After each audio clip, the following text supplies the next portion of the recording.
Hello বন্ধুরা, নমস্কার সবাইকে। তো কেমন আছো সবাই? আশা করছি ভালো আছো। দেখো আমি আজকে কি রান্না করতেছি।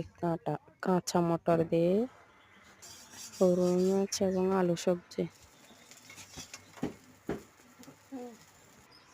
মাছগুলোকে ভেজে তুলে নিয়েছি।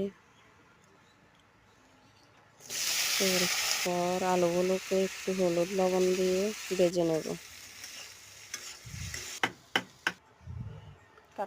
আলু ভাজা হয়ে গেলে তুলে নিয়ে কড়াইতে একটু পাঁচ ফোড়ন দিয়ে মটরগুলোকে ভেজে নেব। দিয়ে দেব কাঁচা লঙ্কা চিড়ে, তারপর দেব লবণ, হলুদ এবং মরিচ গুঁড়া।